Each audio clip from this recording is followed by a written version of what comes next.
Chapter 7. The Dark Union. Elara woke with a start, the strange dreams that had plagued her sleep lingering in her mind. She had dreamt of the black smoke, swirling and curling like living tendrils, reaching out to her.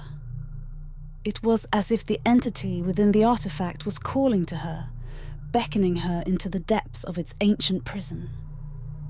Shaking off the uneasy feeling, Elara dressed in her black uniform and headed to the science lab. The ship's corridors were quiet, a stark contrast to the chaos that had ensued when the artifact had been brought on board. She could sense the tension among the crew, everyone on edge due to the strange phenomena surrounding the artifact. As Elara entered the lab, she saw Jax Carter and the other science officers huddled around the artifact, their faces etched with frustration and concern. The black smoke continued to seep from the crack in the crystal, a constant reminder of the unknown danger they faced. "Any progress?" Elara asked, joining the group. Carter shook his head, his eyes never leaving the data displays. "We've tried every diagnostic and scan we can think of. The smoke isn't toxic or biological, but it's definitely not just smoke." Elara nodded, her gaze fixed on the artifact. She could feel its presence, a dark, malevolent energy that seemed to reach out to her. "I had another dream about it last night," she admitted softly. "It's like it's trying to communicate with me." Carter looked at her sharply. "You need to be careful, Elara. We don't know what this thing is capable of." As they spoke, the intercom crackled to life. "All senior staff to the command center immediately," Commander Vance's voice commanded. Elara and Carter exchanged worried glances before heading to the command center. The tension was palpable as they walked through the ship, the black smoke lingering in their minds. Upon entering the command center, they found Vance standing by the main display, his expression grim. "We've picked up more strange signal," he began without preamble. "It seems the artifact is feeling talkative." The room fell silent as Vance activated the display. The signal was a series of rhythmic pulses. "It's not the same as before. I see more variation," Carter said, studying the waveform. "Do you think it knows we can translate the pulses?" Vance asked, his eyes narrowing. "We need to investigate further." "Carter, work with your team to decode this new signal. Elara, I want you to monitor the ship's systems closely. I don't like how changeable this thing is. I want everyone at their stations in case of any surprises." The room buzzed with focused activity as the crew sprang into action. Elara returned to her station, her mind racing with possibilities. The signal was a new layer of mystery, adding to the already complex puzzle of the ancient object. Hours passed as the science team worked tirelessly to decode the signal. Elara monitored the ship's systems, noting any fluctuations or anomalies. She couldn't shake the feeling that they were on the brink of uncovering something significant, something that could change everything. As the evening wore on, Carter finally called for a meeting. Elara joined the others in the science lab, her heart pounding with anticipation. "We've made some progress," Carter announced. "The signal appears to be a series of coordinates, possibly leading to a specific location." "A location?" Elara repeated, her mind racing. "Could it be pointing us to the origin of the object?" "That's one possibility," Carter replied. "But there's more. The signal also contains what appears to be a set of instructions or a message. We're still working on deciphering it fully." Commander Vance stepped forward, his expression thoughtful. "If these coordinates lead to the origin of the object, we need to decide whether to follow them. It could be dangerous, but it might also provide the answers we need." The room fell silent As the crew absorbed this information, Elara felt a surge of determination. They had come too far to turn back now. "We should follow the coordinates," she said firmly. "This could be our chance to understand what we've brought on board and why it's here." Vance nodded, his eyes meeting hers. "Agreed. Prepare the ship for a changing course. We'll set out first thing in the morning." As the crew dispersed to make preparations, Elara lingered in the lab, her gaze fixed on the ancient object. The black smoke continued to seep from the crystal, a silent reminder of the unknown dangers they faced.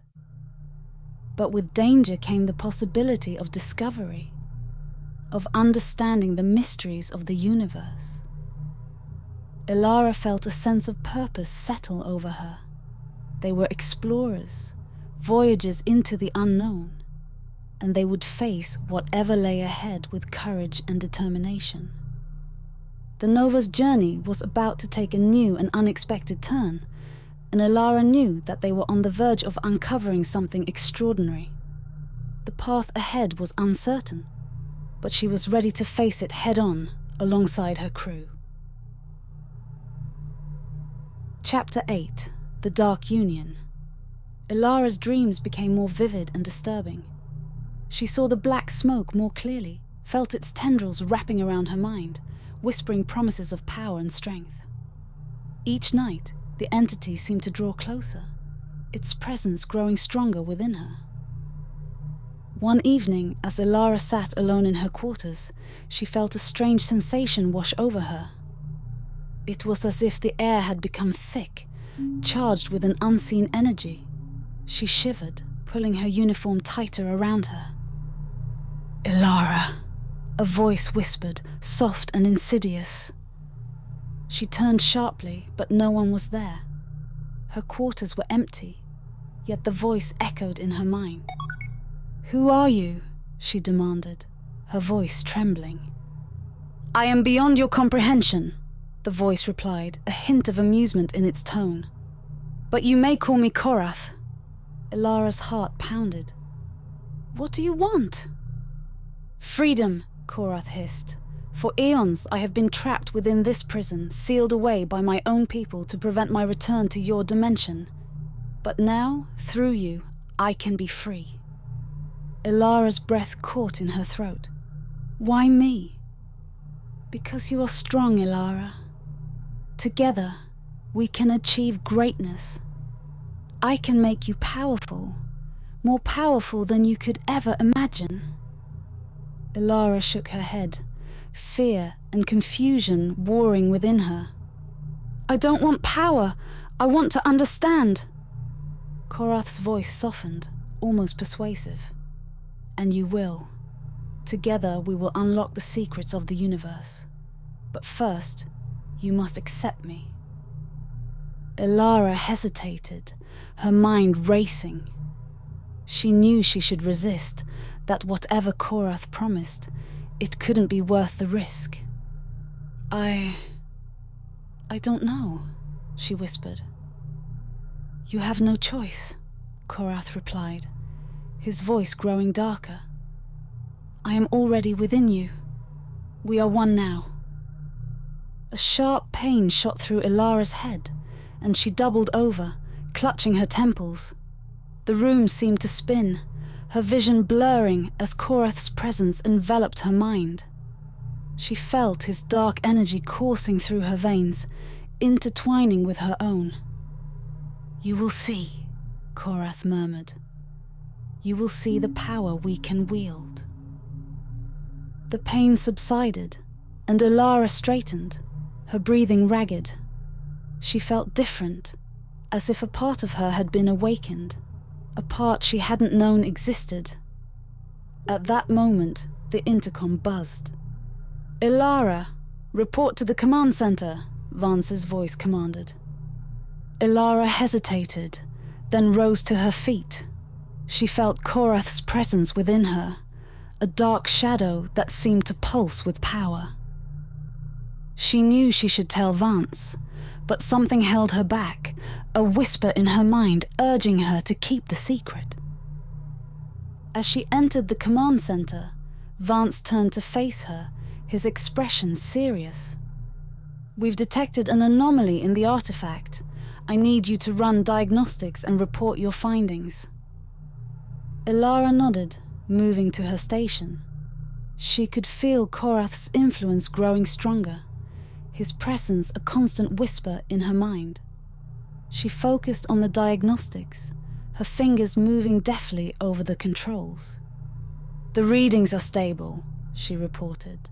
"No signs of any new activity." Vance nodded, but his eyes remained fixed on her. "Are you feeling all right, Elara? You look a bit pale."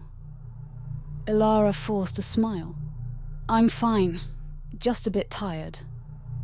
Vance studied her for a moment, then nodded.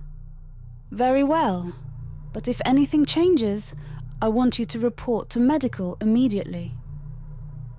As Elara left the command center, she felt Korrath's presence grow stronger. "You must trust me, Elara," he whispered. "Together, we can achieve greatness." She shook her head, trying to clear her thoughts. "I don't trust you, Korrath. But I don't have a choice, do I?"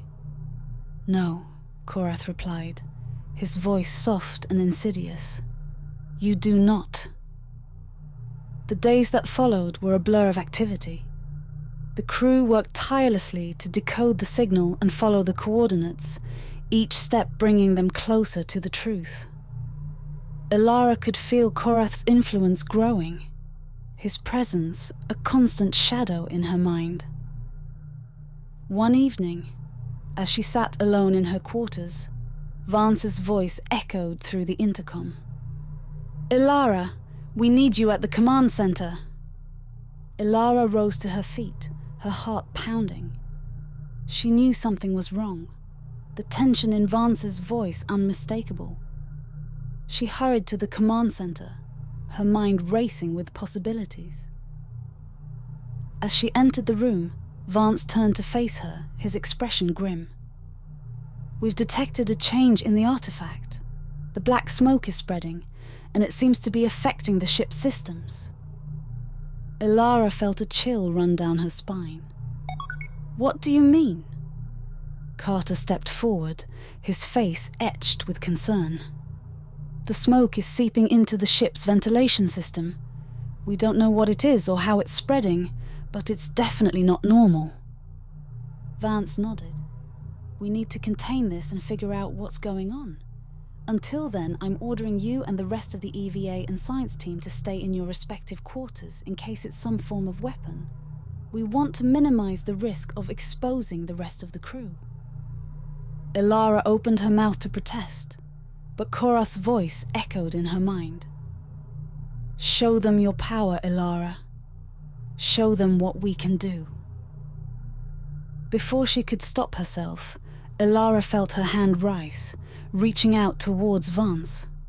A surge of dark energy coursed through her, the black smoke traveling under her skin like living tendrils. She felt its power, its strength, and for a moment she reveled in it. Vance's eyes widened in shock as the smoke wrapped around him, pinning him against the wall. "Elara, what are you doing?" he gasped. Elara's voice was not her own as she spoke, a deep bitterness lacing her words. "You do not command me," she hissed. The room fell silent, the crew frozen in shock and fear. Elara felt Korrath's presence within her, a dark and powerful force that seemed to pulse with malevolent intent. She knew she had crossed a line, that there was no going back. But as she looked into Vance's eyes, she felt a surge of defiance. "I am not your puppet, Korrath," she whispered. "I will find a way to stop you." Korrath's laughter echoed in her mind, dark and mocking. "You are mine, Elara. You will never be free of me until I find what I want." As the crew rushed to Vance's aid, Elara felt the weight of her actions settle over her. She had unleashed a darkness within herself, a force she could barely control. And as she looked around the command center, she knew that the battle for her soul had only just begun.